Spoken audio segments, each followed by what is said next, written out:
right, I'm gonna send it.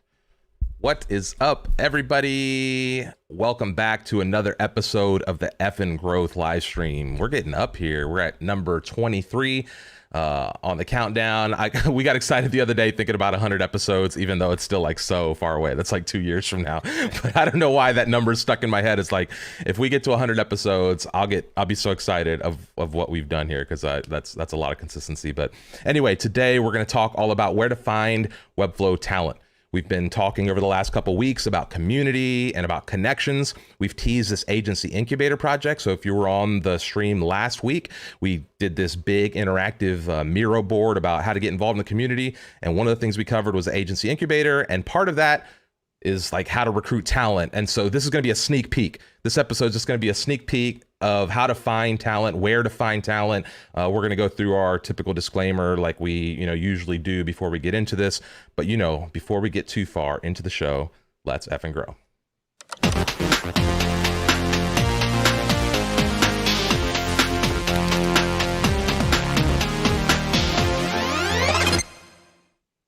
All right, what's up, Joe?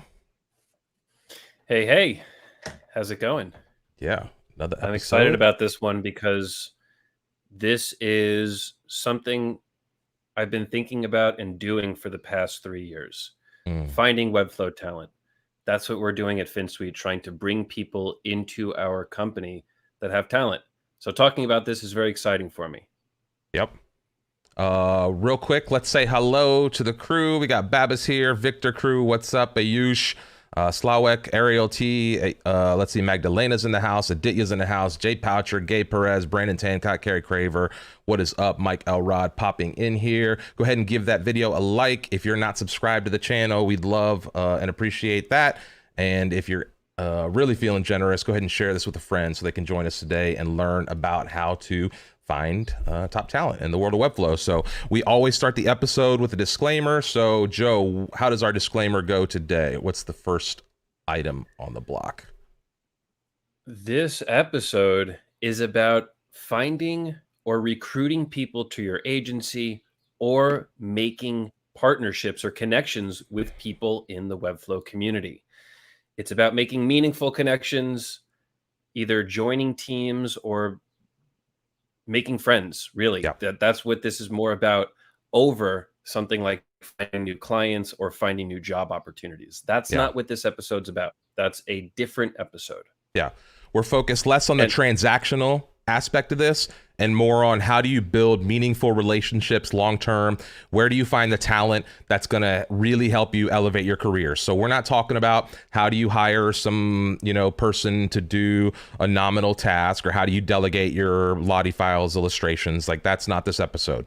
What we're talking about is how do you build those meaningful connections with other people in the community that allow you to take that next step in your career, that allow you to maybe partner up on a way bigger project. How do you fill some of the gaps that you may be missing from a talent side? So what else here in the disclaimer? You need to vet people. That is a very important disclaimer for this episode. We'll be giving you a lot of information about how to find people, but it is your job to vet them. Yeah. Just because their portfolio looks good, or just because they appear to be talented or appear to be great to work with, that doesn't mean that that's true. So you need to find out how you vet people and how you qualify people to be a meaningful connection for you. Yeah. So that's really important. Please keep that in mind throughout this entire episode. Yeah. And then last disclaimer, you're going to make mistakes. This is not a listen to this episode, find someone, and have a wonderful partnership. That's probably not going to happen. You'll make a mistake, a small mistake, a big mistake. It happens. When I started doing this, I made a lot of mistakes, a lot, very high rate of failure. Yeah. But you get used to it. You understand how to vet people. You understand how to look for these people. And over time, you will get good at it. So be patient with this. And I think this is a good place to point out. We will talk about this in a little more detail, but this goes to the strength of the relationships we mentioned earlier in the disclaimer. Like the ability to find the right people is more about people who are going to be giving their all and who are always like looking to take the next step. You're not just looking for people who are trying to assembly line work or who are just trying to like churn and burn projects or something like that. Again, that's not what we're talking about here. We want to make sure that these relationships give you an opportunity to take a step up as opposed to just accomplish a project or get something, you know, in the books as a next project. And so just keep that in mind as we go through this episode. That's going to be the filter, the lens that we're looking at this content through. So let's get started with where to start, when to start looking. So Joe, and we've done an episode on this. Actually, our first episode on growth was about how to prepare for growth and make your first hire. So if you're looking for an in-depth idea of when to hire, and basically this first little section, if you want to take that into depth, check out the first episode of this stream. But when is the right time, Joe, to start looking to make these relationships? And I guess you should probably be looking to make these partnerships before you even need the help, in my mind, right? But when do you specifically start looking? Because these relationships are the ones that take time to build, right? It took you and I a year and a half of chatting and talking on Twitter and just seeing each other's work in the community to be able to say like, okay, I would do business with this guy on an ongoing basis.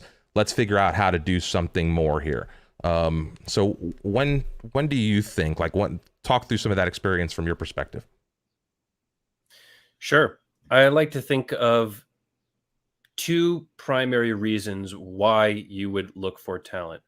Number one is when you or your team have too much work. So you are overworking yourself or your team is overworking and there's just more leads than you can take or more leads you can take. So there's just way too much stuff going on and you need to hire people to better distribute this work. That's one reason.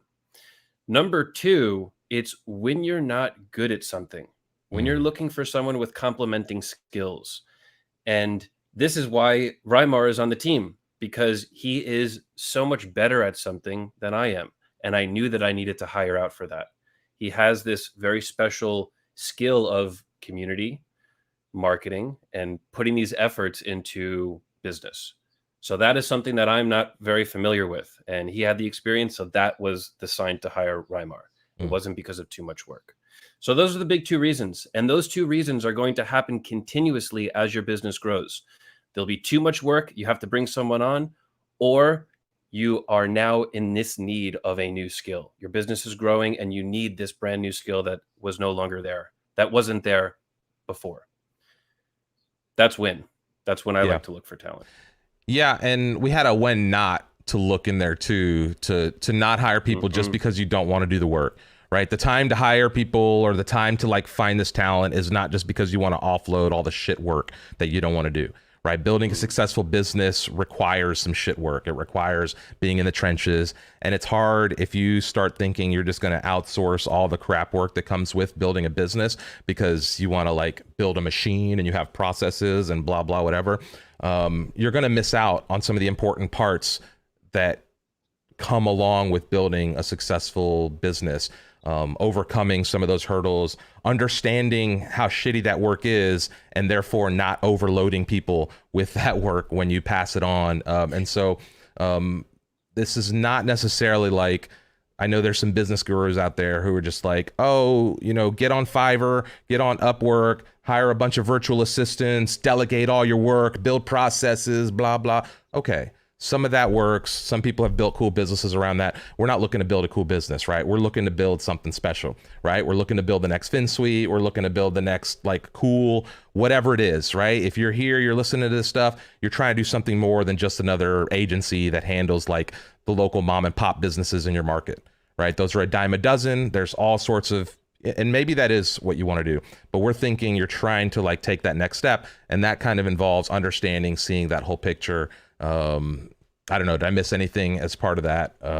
I just don't try to outsource or offload the hard stuff too soon. I think that can be a crippler just as much as finding the right time to do that or finding the right talent. If you start doing that too soon, you can really hurt yourself as well. Absolutely. And when you focus on working with people that are just completing tasks, they're just task workers like a Fiverr worker or like an Upwork worker.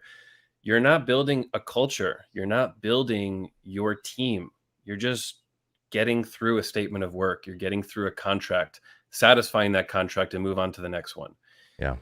It's very rare that we'll allow someone to join Finsweet when they're doing other things, when they're working on other things or other clients. We want people to spend their time with us. We want people to love the company.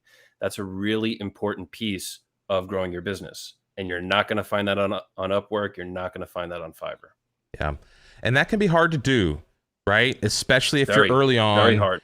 Saying that you're going to set some threshold that like people have to be full-time and you can't pay them full-time. Like these are tough things, right? And so again, this is where standing out in the community or elevating your status, like people will do things for you in ways that maybe like they'll go above and beyond. And this is who you want to build these relationships with, right? Like you want to find people who are going to, and the way you look for this is for people who are doing this in their own work, but people who are like pushing themselves, right? Taking that extra step, we've talked about like separating yourself in this space is really about taking care and like those finishing details and the nuances and really kind of going above and beyond. And you want to find the other people to partner with that have that same requirement from themselves, right? It's hard to build something where the overall product is going to be really highly consistently good product if everyone inside of that machine doesn't kind of hold themselves to a higher standard, because it's impossible for you when you do start growing or scaling some of this stuff to maintain that oversight, right? You kind of got to have good people who are going to hold themselves to those standards, who are self-sufficient, who are going to push, so you're not always just having to crack the whip. So let's see. That's a great point. I'm so glad you said that, because that did not happen in the beginning of Finsweet. My last comment about having people come full time and spending all their effort with Finsweet, that is very hard to get to. You can work towards it in the beginning, but that didn't start happening for a year or two of trying to find people. There were probably 5, 6, 7 failures before that person was found, that first person that we got a meaningful connection with. So you have to be patient with this. And that I think goes back to the disclaimer, right? That says it's going to take time. You're going to get this wrong, like, so at some level, you just have to start experimenting and taking some risks. Hopefully you're doing that once you have some stability in the projects that you're bringing in and a little bit of room to experiment. But yeah, let's see. Carrie said something about, what about people who love the work that you might not enjoy? I love some of the works others can't stand. It's very subjective. Yeah, this is very subjective. I think this comes down to client, right? Client requirements. This comes down to understanding the scopes of the project. I don't know, Joe, how would you answer that for Carrie? That to me falls in the idea of when you aren't good at something, that you're looking for a complementing skill. Maybe you're good at it, but you don't want to do it. This is something that we just said we don't want to say that. We don't want to do it. This is something that can help you do other things, help you take on other work. So this is something that I would go and find somebody for, because if you don't like to do it, you're not going to do a good job doing it. Yeah. And to your point there, where you were just saying, like, at the end of the day, it is your responsibility, if you're going to scale something, to get yourself out of the critical path, which means you have to then offload almost all of the work, whether it's crap you don't want to do or stuff you enjoy doing. You have to find a way to step away from it. The point that we made in the disclaimer, or in the first phase, where it's like not about dumping the stuff you don't want to do, it's about doing that too early, right? It's about doing it before you understand the critical pieces of how that plays into your infrastructure or into your project or your agency or whatever, so that you can understand how to delegate that stuff effectively. The people who run into trouble are the ones who start trying to delegate from like day one, and they don't even really understand the process of building a website. And so now, or whatever that project is, and so now they can't oversee that effectively. And so once you do figure some of that stuff out, then you can start offloading the stuff that you don't necessarily want to do, or that has different perspectives. So I think Carrie's saying, like, this is all subjective here. So maybe, somebody's design work that somebody else thinks is not great, another person over here thinks is great. Well, this comes down to, again, I think, client expectations. What is the scale of the project? Are you representing that work when you sold it? So let's say you like this type of design, but somebody hired you for this type of design. Well, are you doing a bait and switch, or are you delivering consistently on what they hired you for? So I think that goes down to expectations and making sure it's the right person for the right project, which doesn't always have to be the top designer or the most creative person. Maybe the story matters here more. Maybe you want a better copywriter over here. Maybe the illustrations are going to lead, where over here you want to do something with just, you know, the typography. So you could have different designers, different styles kind of doing some of that. And I think actually, as you grow, having variety is a good thing to do with that. So any other thoughts to that, Joe, before we move on here? No, let's move on. I wanted to answer Slawek's question here too. So he's asking, who is more important, a talent or someone who is passionate about what he is doing, hungry for the knowledge and being determined? It depends. If you're hiring someone to do a specific job, hopefully they know that piece of it, right? And so you want them to kind of be talented and knowledgeable in that space. If you're hiring somebody, or if you're bringing or partnering somebody that you think has potential to grow with you, and you're looking to mentor this person, you're looking to kind of like bring them up to speed, I think that's, you know, like you could just be looking for the mindset or the gumption at that point. So Joe, what do you say to Slawek here? I am going to say it's more important for the passionate person.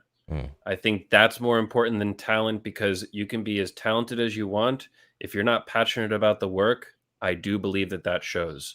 Maybe it doesn't show in the first project, maybe not the second project, but as you do more projects, it will be noticeable that this person's not passionate. I think that is a baseline requirement for being successful in this website industry. Yeah, great answer there. Penny, real quick too, I'll address this because this is right on point. Whether you're building a big agency or prefer to serve mom and pop shops, your aim should be the same. Do the standard of work you'd expect, hang on here, from a service you'd buy for yourself.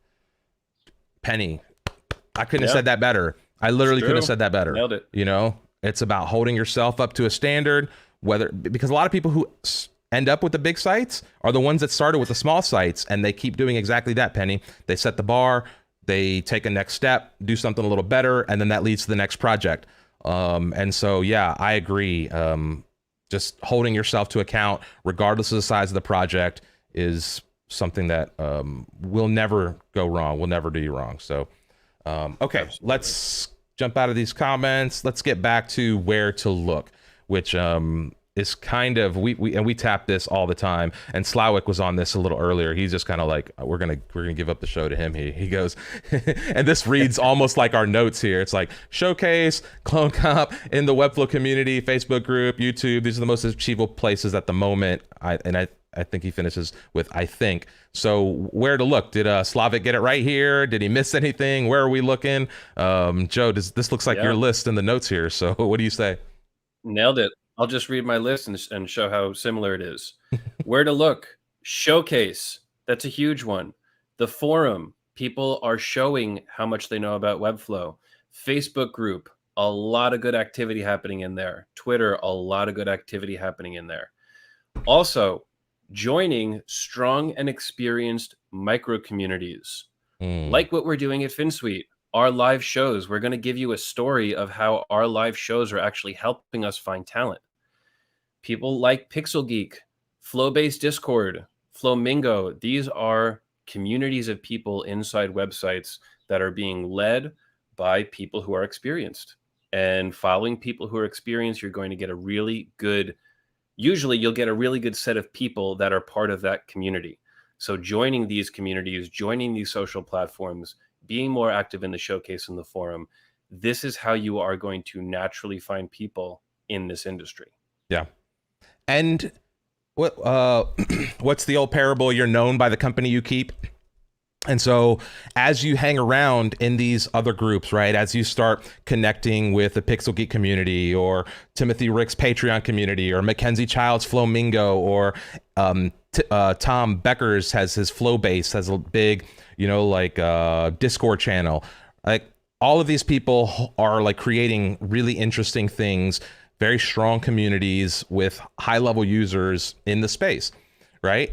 And that's not to say that some of the other communities are less valuable. It's just that though we're in an industry where like appearance matters, right? That website or that impression is kind of that first impression like you might make in person. And so not to say that some of these smaller groups can't grow, because I encourage you all to start a group and find a way to build your own presence. But the best way to do that is to go into some of these established groups and provide value and suck people back into this other thing. And so if you're looking to start building your own presence, and this is something lots of online influencers harp on, right? Especially anybody who talks about how to get found on Twitter. The goal is not to bring people to your tweets. The goal is for you to go find interesting people and engage with their tweets, because then that puts you on their radar, right? And so it's the same thing in this space. If you're looking to connect with top talent, or if you're looking to find and interact with top talent, you probably want to be in the same places where the top talent hangs out and find ways to get on their radar, right? We talk about this all the time, some cool clonable project to deliver, some interesting design to put out there, some style, something or other that, that just, again, stops people in their tracks, grabs people's attention, draws their eye to you. If you can find yourself in this position, you'll be so much better at building these relationships, because just like sales, you'll have lots of opportunities of people that want to come and work with you, of people that want to reach out and say, hey, how can we partner on something? How can we do something together? Right? And when you're in that position, now you can be a little more selective of the type of things you want to do, or the type of joint ventures you could experiment with, or, any of that stuff. So yeah, I just caveating some of that there. Absolutely. And you have no idea what one single thing can do for you long term.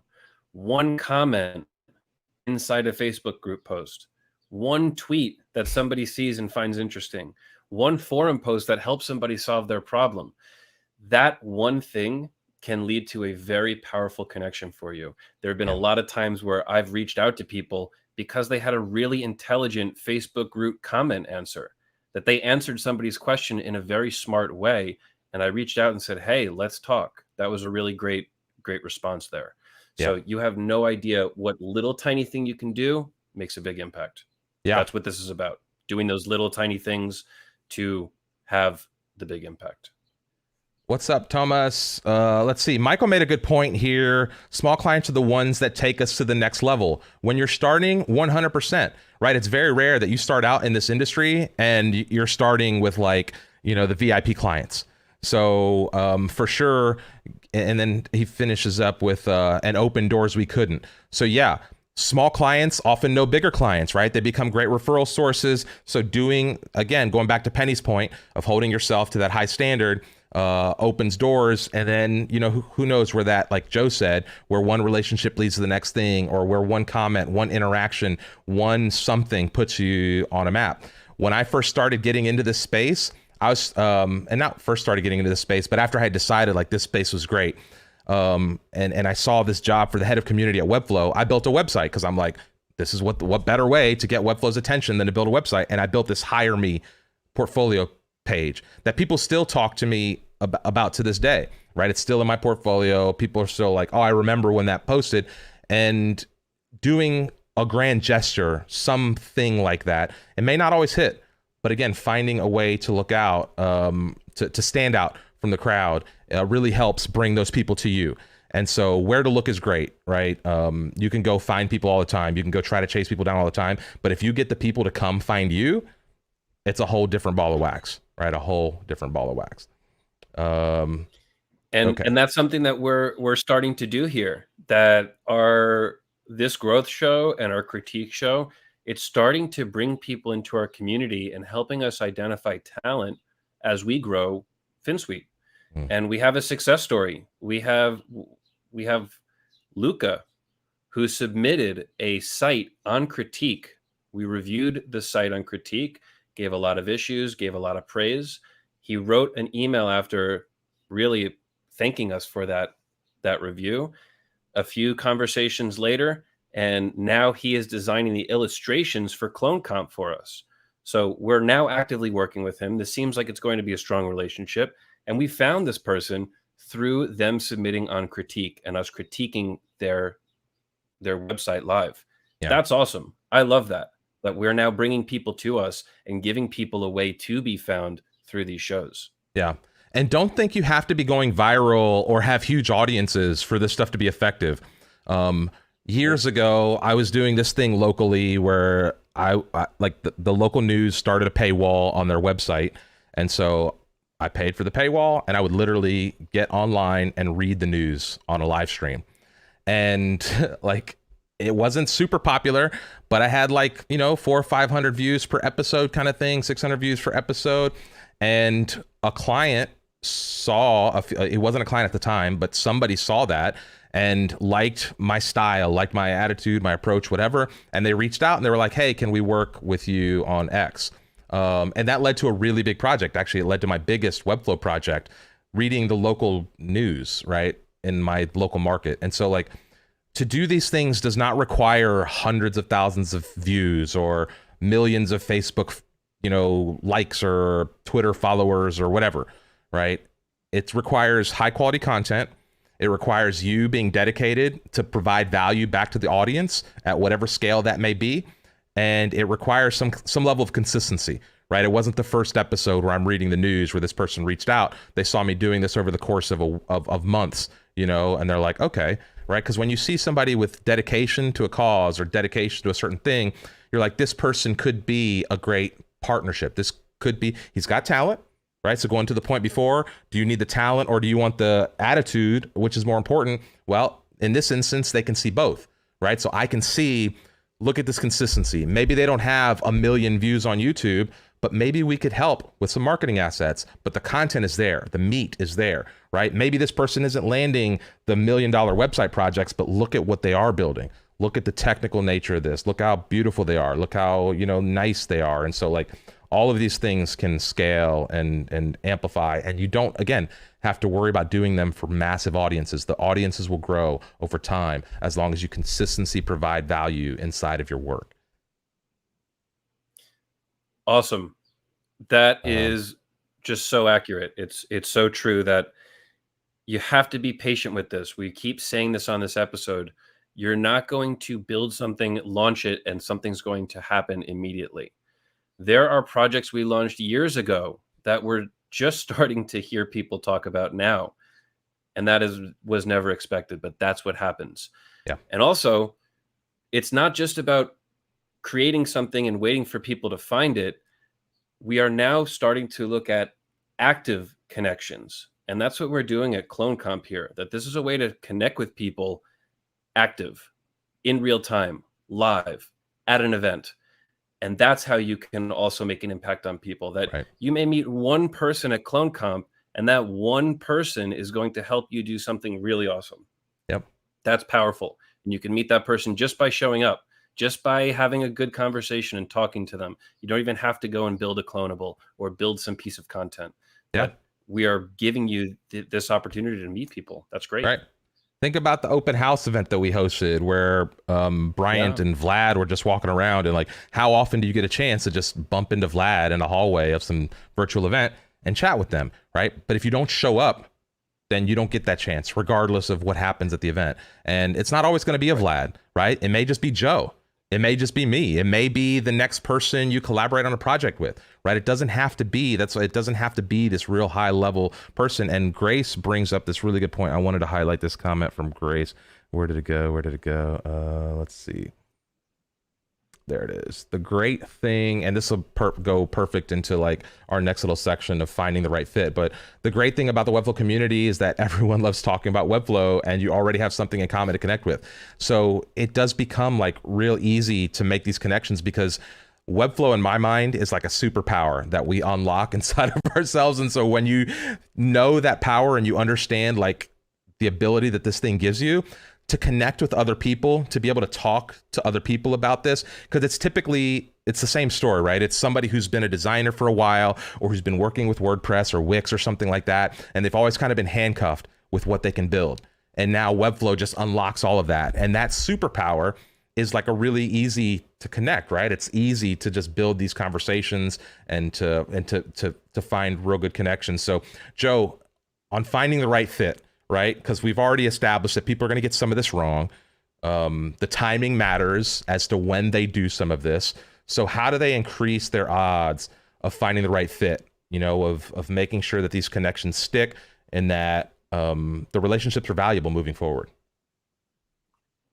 You need to have a high expectation for yourself. Even if you may fail, even if you're just testing this new thing out, you have to set a high standard for yourself. You can't settle for okay, or you can't settle for, let's just try this out. Why not? You need to be confident about who you're moving forward with, even if it's a test. Because if you're not, you're just going to waste your time and both people will be unhappy at the end. So look at someone and really imagine them fitting into your workflow long term, not just for one project. So set that expectation for yourself. Everybody has a different one. Whether you're an agency or a freelancer or what you're looking for, it's different for everybody, but make sure you set that standard. Don't just go down lower just because. That's the bad move. Yeah, there's so many times where you find yourself in a pinch, whether, your time is too tight in demand or some project comes up that you're like, oh, that's a lot of money. I'm going to go get this thing. And maybe you're going to offload part of it to somebody and you just say yes because you want to get this job done or you want to do something. And then it ends up getting done crappy or it's not effective. And you actually hurt yourself, right? Maybe you piss off a big client or maybe you don't deliver on time or, okay, I'm going to go back to a story from when I first got started in web design because I had never built a website for anybody. I had never branded a company's website. And somehow I talked this company because I had done sales before. And I was going to these Chamber of Commerce events and I talked this guy into like, they were doing this rebrand and they were going to rebuild this website. And I talked him into hiring me. And that meant a $10,000 deal to rebuild a website and do a logo, neither of which I had ever done before professionally. And so like my experience up to this point was on like Photoshop 3, not CS anything. It was like Photoshop, no, 6 or 7, something like that, right? On a Toshiba that was like this fat. And so I get this project thinking, I'm just going to hire somebody to build this website. No big deal. How hard can it be? Well, I go to hire somebody and we've got 90 days to do this project. 45 days into this project, he starts like giving me signals where I'm just like, this is not good. 15 days later, so I got 30 days left, 60 days into this project, the guy comes to me and says, I can't do this. And I'm like, excuse me, for 2 months, you've been telling me that we're good, that everything's good to go, that, like we're going to hit this deadline. And I had learned how to do Illustrator. And so I had taken care of the logo, but this website was not getting done. And so 30 days out from this client, I had to scramble and learn how to build websites. And that's literally how I got started in the web business. Like I had no intention of being a web designer, but I found the wrong fit and it forced me within 30 days to have to like scramble together to build this site. And the site was terrible, by the way. The site was atrocious.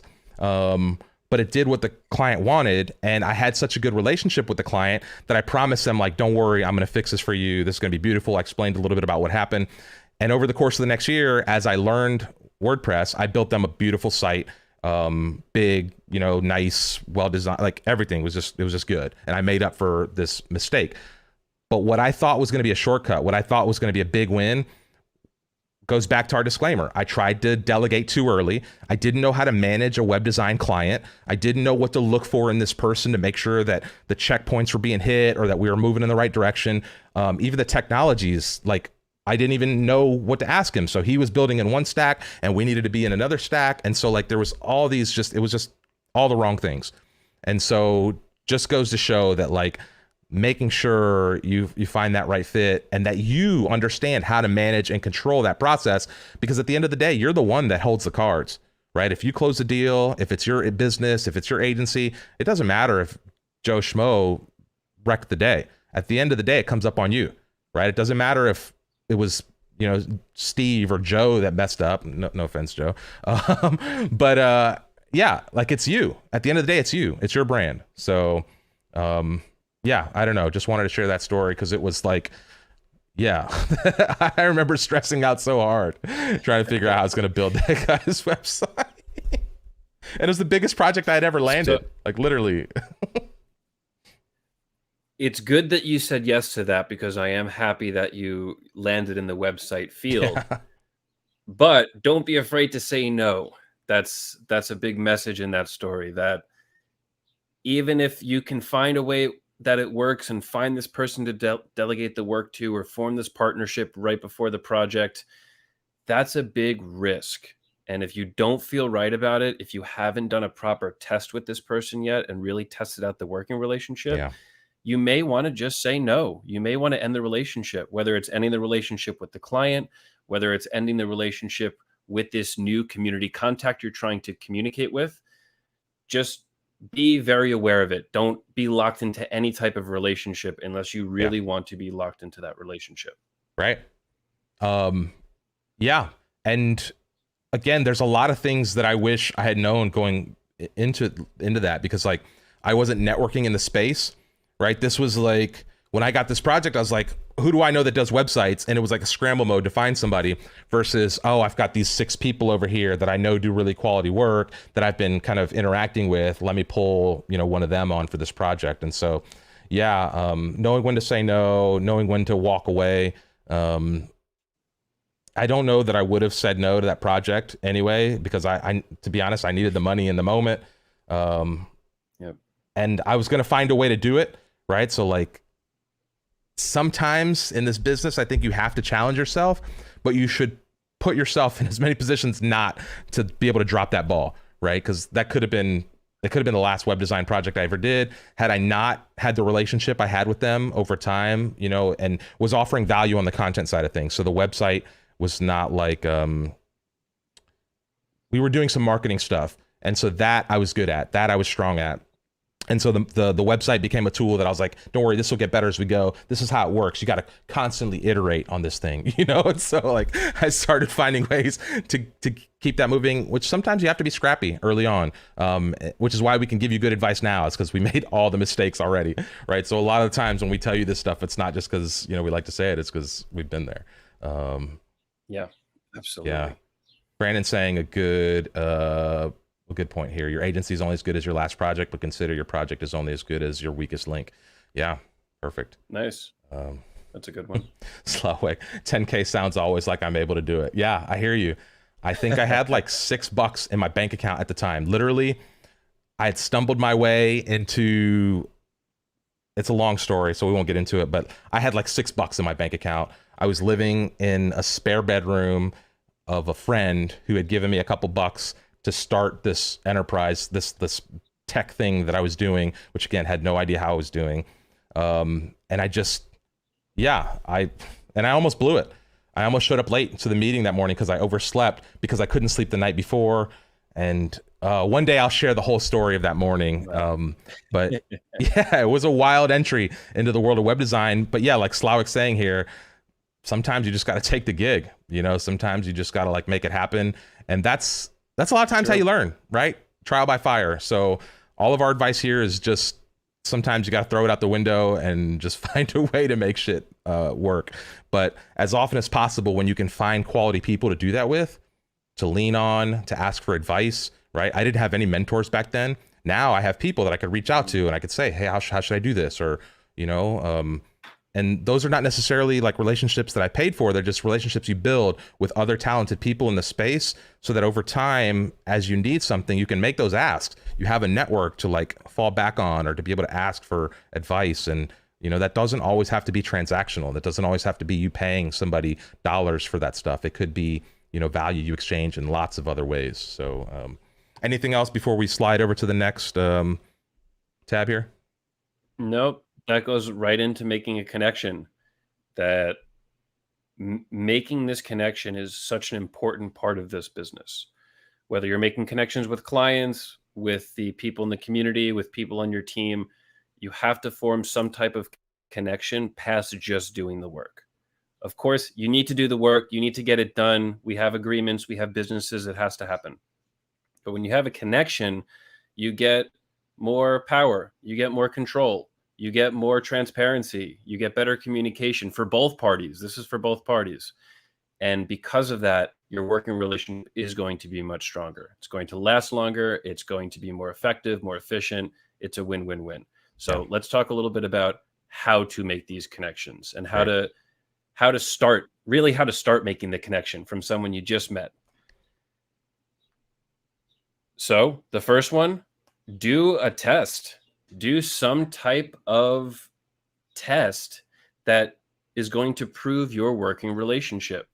If you're trying to work with this person on a client type project, do a test client project, not with a real client, not with something active. Find a way where both of you can do this test together and you can both examine if the relationship is right. And ideally, this test is going to be a minimal loss, minimal gain for both parties. Mm. Once we start doing these test relationships on paid projects, once money is involved and it is a money focused project, that's when you're focusing on money and not focusing on actually making the connection and figuring out if it's a connection worth making. So that test project or that test communication or that series of video calls is very important for vetting the person you're about to make a relationship with. Yeah. Yeah, that's I mean, money complicates everything.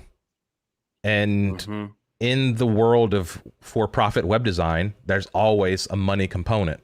And so balancing that, right? Balancing because you don't want to make it seem like you're trying to get free work from somebody, and you don't want to make the process too hard where you just end up fighting over something and never get a connection made, so finding that balance of testing the waters, doing something together, finding that low risk, opportunity for collaboration,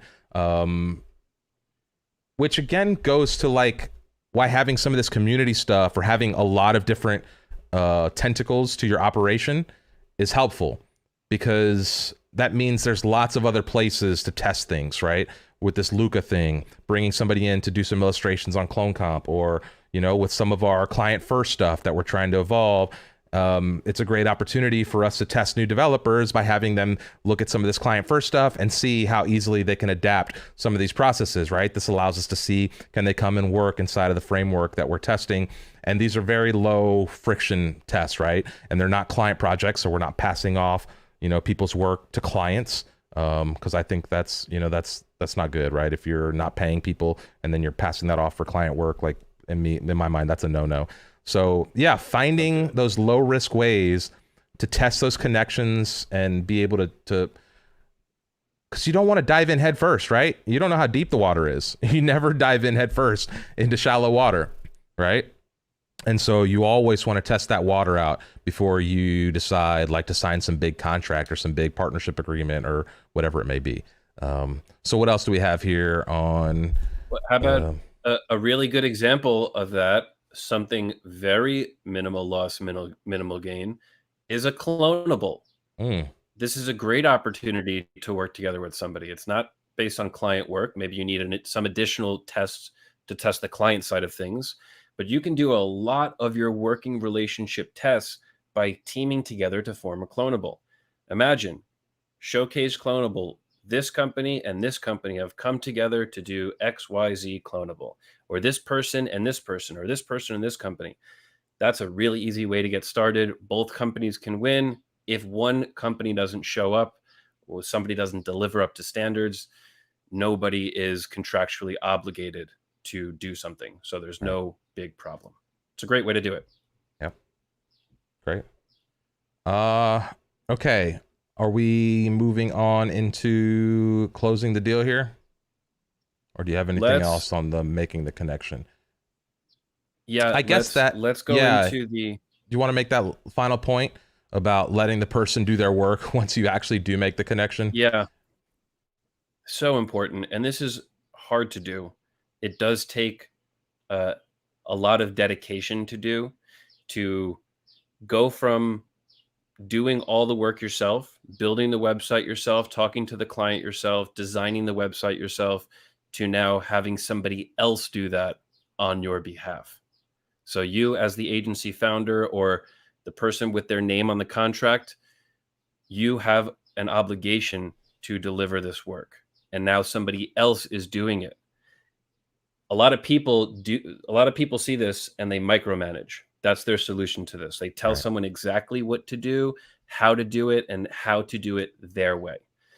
That's a really bad thing to do when you are trying to make a connection. You have to let go. You have to let that person do work the way that they do work. That's how they're going to enjoy themselves. That's how they're going to do their best work. And that's how you're actually going to test the relationship. If you're just giving somebody orders, you're just testing if they can follow directions, which is not the only thing that people need when doing a project. That's just one aspect. So you have to let go, and you even need to do it during the test phase. Something that makes this a lot easier to do is when you find somebody who's better than you at something. Great example, if you're not a good designer and you find a good designer, back up, step away. This person's better than you. You're working with them for a reason. Stop micromanaging their design decisions. Let's see if this person can really bring your design to the next level for your agency. Yeah. So that's really how you have to think about it. This is so, so important when meeting new people. Yeah. Yeah. And let's, I'm going to give Wes a little shout out here. He says, I launched a clonable last month. I'm at up to 80 plus clones. It honestly feels awesome. Nice. Yeah. Wes, share that in the chat. Let's see if we can get you a couple more clones too. We'll take a look at that. And I can't overstate the value of clonables in this industry, in this space. When I first got into this, and I know I've heard the same story from Joe and a million other people, when you start learning this, you start spending time in the showcase. When you start getting better at Webflow, there's got to be some kind of correlation about the amount of time you spend in the showcase, whether you're looking for other people's clonable work, whether you're looking to see like who else to connect with, or where you rank on the showcase designer rankings, or whatever it is, right? You just start looking there more. And as you start looking there more, you start deciding, oh, maybe I need to post some stuff here, and that can scale and compound. To be honest, that's why Clone Comp exists. Right? Because I fell in love with the showcase. I still love clonable, like the clonable copy and paste functionality of Webflow is the most understated feature. I think their open sourcing design, web design, which is something we'll release an article actually about next week in relation to Clone Comp. But I can't overstate the value of having quality content inside of that showcase for people to find you who are looking and exploring in this space. To this day, I still get something like 60 to 100 clones a month on my projects, and I don't actively post things on the showcase anymore. So imagine what that means from a organic traffic standpoint, people just noticing and finding you. And so if you're looking to get discovered in this space, 100% get excited about that showcase, start exploring the showcase, leave comments on other people's projects. You could, like, Webflow has a low-key little social component in there where you can get attention of lots of people by leaving a little comment on their showcase project. You know, like, all these little signals can help put you on people's radar and help getting to the point where you're making connections with really talented people inside of this space. So let's go to the next step. We've made the connection. You're trying to figure out how to be successful together. So, Joe, we're trying to close the deal. What's our next step here? Be transparent. Talk about everything that's on your mind. Talk about the things that you see going wrong in the relationship. Talk about the things you see going right in the relationship. Talk about any potential money issues that you see, and talk about the money issues. Don't leave these unspoken. Do not leave them undiscussed. This is so important. So many people will do work, say we're great together, and then start talking about the money. And then there's some mismatch and it doesn't work. A lot of people are nervous to talk about money, or they don't want to talk about money, or they think it's this like private thing. Don't do that. It's going to lead to more mistakes. It's going to lead to more confusion, and just be transparent about it up front. So when we're bringing somebody onto Finsweet, what I do is I write them a pros and cons list of joining. And Reimer, I probably did this to you. I think I do it to pretty much everybody joining the team. Here's all the reasons why you'd want to join Finsweet. All the good things. And here are all the reasons why you may not want to join Finsweet. That now this may change in your workflow. Or now you won't be able to do this type of project. And now this is going to change. So that this person can make a real educated decision. And also, this is what you're going to be paid now, based on this type of work, maybe this goes up in the future. There's no promises, but in 6 months, we'll talk about it.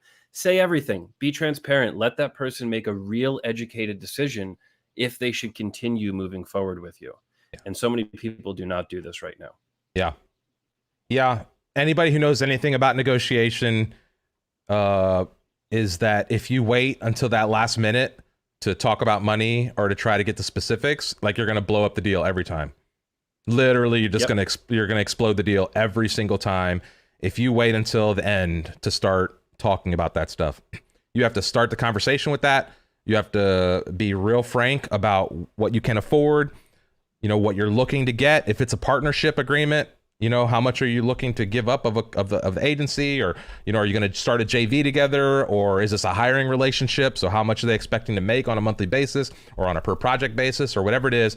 Like, don't hide behind that because it's uncomfortable to talk about. Because if you leave that to the end, like Joe said, you will blow up any chance you have. Like, you won't close the deal. At anytime anything changes relating to money at the end of the deal, even if it's like, even if it's like a valid change, it leaves people feeling dirty. It's like, oh, what's going on here? Why is this changing? Totally. And even if it's for the best intentions, those perceptions at the end or those little things at the end can really just like sour a deal. So be careful around the money. I think that's a really good thing. And also make sure your goals are aligned long term, right? So beyond the money, beyond like, hey, we're going to pay you X to do this. What does this person actually want to accomplish with their life, right? What is their long-term vision? Because if you're thinking, if this person has spent the last 6 years of their life chasing XYZ dream and they're just hard up for a little bit of cash, and you're like, okay, well, I'll hire you to do this project right now, assuming that you're going to get them to always work for, no, it's not going to work like that, because this person has a mission that's over here. And so you may, although it's a good fit for this one project, want to take somebody else who's maybe going to give you, a little bit more time or a little bit more dedication. Again, just because the long-term goals are more aligned. So, and Ezekiel is bringing it up, it's not like you're going to trick someone into joining their team without being in agreement on the money. So yeah, talk first and don't waste the time. That's the biggest thing, is wasting people's time here. Yeah. Yeah. Carrie, can you tell me a little bit more about what you mean, way trickier for women? Does this relate to speaking about money or being straightforward with people? I'd like to understand that so we can maybe address that a little more directly if possible. Yeah. So anything else as it relates to closing the deal there, Joe? Or should we go to the next one? Yeah, let's prepare for success here. And I think a lot of this is just going to go right into whatever Q&A we have, because if you've done everything right up to this point, there's not a lot of options but to be successful in a project. If you typically, if you're not being successful here, it's because you missed something else earlier down the road, right? It's because you weren't aligned on the goals. They weren't the right fit. Miscommunication somewhere down the chain. Were you micromanaging someone, right? It could have been the perfect fit and your management style just doesn't fit. So, there's lots of different things that could kind of cause a relationship like this to not be successful. But ideally, if you followed some of the track that we've given you here, you'll have a higher likelihood of success. Can you think, Joe, right off the top of the head, what might be, a cause for failure, or something that people can do to really help their odds at success? Yeah, trying to be too controlling. This one is really obvious from both sides, from people looking for talent, for talent looking to join other talent. Don't try to own the conversation. Don't try to be 51% to the other person's 49% if you're trying to have a mutual agreement. A lot of times people are just trying to have this nice friendship, and somebody tries to do too much. They try to micromanage or take control or be the leader when they really don't need to be the leader. Be really aware of this and know what type of relationship you're getting into. Are you working for a company? Is this supposed to be a 50-50? You have to act like that. So just be really self-aware about how you are moving forward with this relationship and how you're treating this person you're working with. Yeah. Yeah, I agree. There's some comments going here. Let's see, going back to Carrie's comment, get punished for negotiating. I'd like to understand that still more. And Ezekiel brings up a point here. It says, recommend looking into the personality trait of agreeableness. Creatives, Ezekiel, that's a great mention. Creatives are typically very empathetic, right? And we have this agreeable nature where we want to either please people or keep people happy, or we don't want people to dislike us. And a lot of times that puts us in difficult positions in a negotiating standpoint, especially if you're dealing with, somebody who's a hardened CEO or a hardened negotiator. And so, Joe, this may be interesting for us to do a deep dive into some sales tactics, negotiations, back and forth stuff, how to handle objections, because Carrie, I bet you could probably, with some positioning, help fix some of that. I don't know that that's like a woman versus a male thing, more so than like a positioning when prepping for negotiation stuff. And so and Joe and I, we've talked about some of this stuff before, doing like hardcore sales workshops, because that's one of the reasons we do this growth show versus doing like tutorials and like more teaching for entry level stuff. Because in my mind, there's a lot of people teaching how to be technically proficient at Webflow or web design in general. There's very few people teaching the basics of what it takes to run a business in this space, about how to sell, about how to work with the clients, about how to recruit talent, about how to do the things that we talk about here. So maybe that's just a good signal, Joe, for us to take some of that in a future episode and break down like real specific around sales and negotiation. Yeah, I like that idea. And I'd also like to make a comment on the term negotiation and the idea around negotiation. This goes right into Ezekiel's comment, right into Carrie's comment.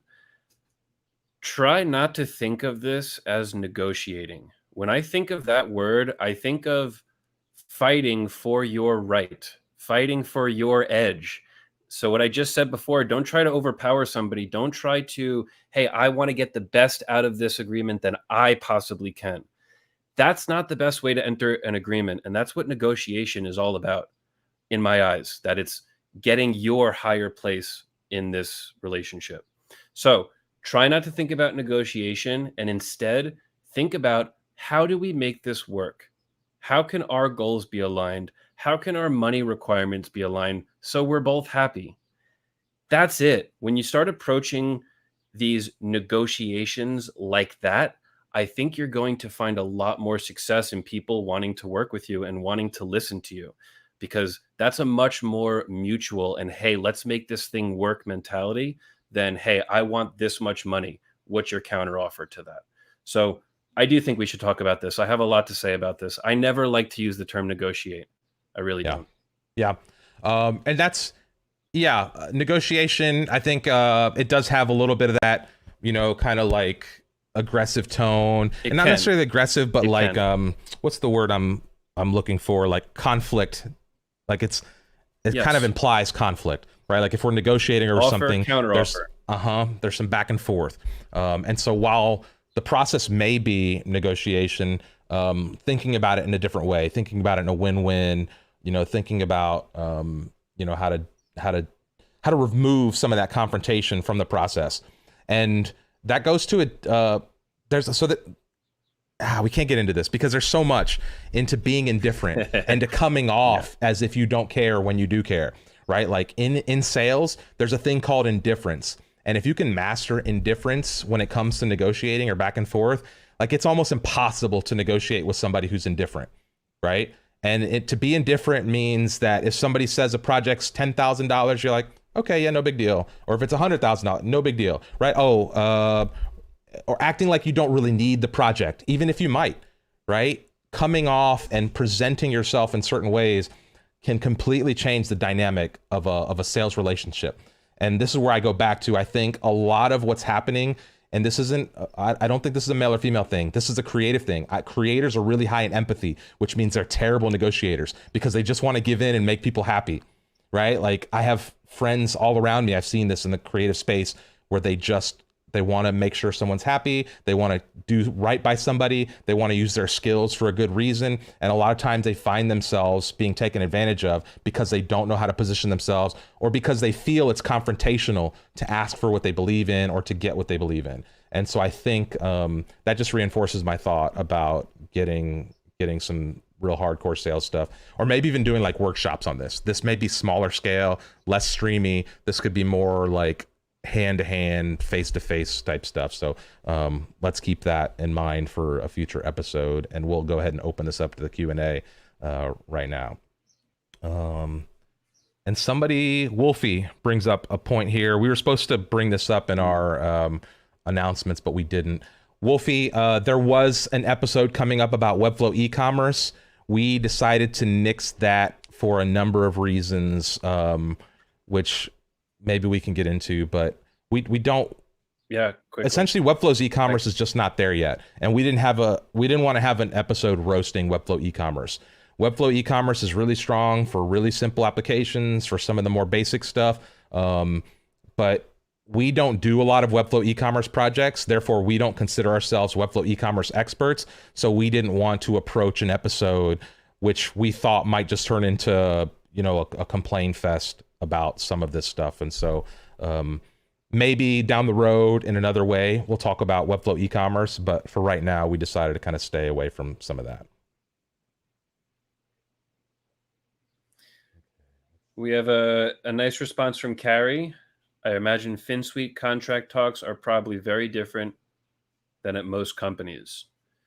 Yeah, that's true. I have to imagine that is true. It's very relaxed, very casual. And like I said, it's truly about mutual benefit. I'm not just saying that to make it sound good. That is actually the goal. It's not about negotiation. And actually, when somebody negotiates too hard, that is a potential red flag.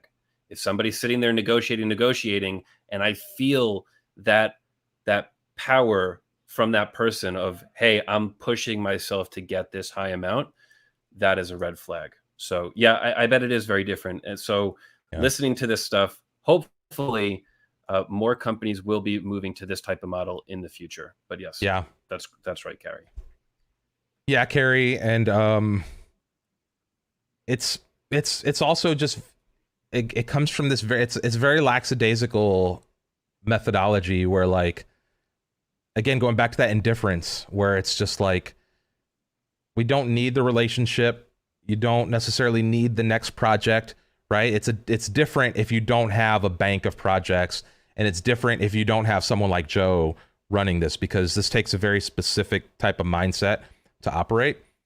And so, yeah, I don't know. I don't know maybe how to address that, Joe, without showering too much praise. But like to be real honest, like, a lot of this does come from Joe's leadership style, where I think he runs quite a bit of different operation than most places I've ever worked at, or that most people have worked at. And part of what we're trying to do with this show is to expose some of that, to show that there are different ways to do this, and to show that, like, this is what this industry is all about.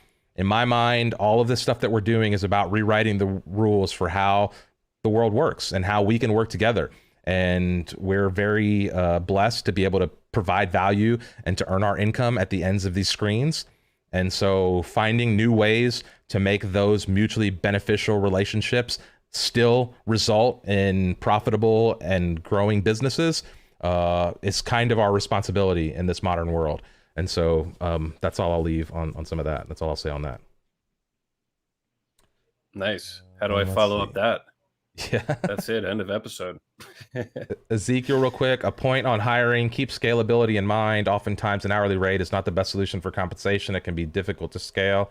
Yeah, Joe, you just recently made the switch to more, monthly based projects versus hourly. Anything Totally. you want to say to that? Well, I never really liked hourly. I've been a fan of project-based work. So, hey, here's this project. You're going to be paid this amount for completion of this project, or fixed per month. And we just started getting into fixed per month this year. Hourly rate is never something that I really liked, because it gets really tricky. when things take longer than expected or shorter than expected, people feel like they're not being paid the amount that they should be paid. And projects with clients, projects with companies can go crazy with an hourly amount for something that is delayed or something that is taking longer than expected. So no, I would try to drop the hourly rate unless it's something very, very specific to hourly rate, like Yeah. data entry. That's a great hourly rate type project. When it's creative, hourly rate doesn't work. Cool. All right. A vote here from Arianto. Not sure how you say that, but agree. Please do the sales stuff. That's a vote for the sales stuff. Wyatt's saying alternative solution. Find a sales guy to hire on commission. Sure. Careful with that, Wyatt.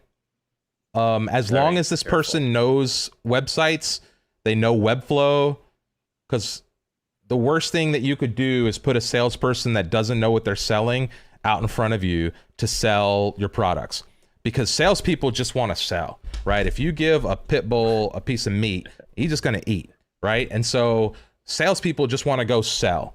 And when they're talking to the client, they're like, the client says, we need a user login and do this. Of course we can do that. And you go back and you're like, no, we can't do that. And then you know, like you could run into those situations a lot. So just be careful. I agree, Wyatt. Finding a salesperson that you can pay on commission or that's valuable in the space. Joe and I were talking about before the show that I've had a couple relationships like that pitch me like that, where they wanted to sell and they wanted me to fulfill the websites, and those could be fruitful relationships. But just be careful, because salespeople, like to sell. Yeah, and if you are doing that, that salesperson has to be highly knowledgeable about Webflow, or you need to train them really, really well. Because in every sales call with Webflow, there's going to be technical questions.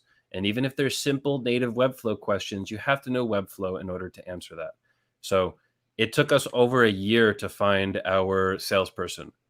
And this person has been through training for months. And now they are at the point where they're handling everything. But this was a huge process, very difficult to find this person.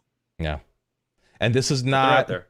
This is not a low level position. This is not like something you're going to outsource to Fiverr or a Upwork or anything like that.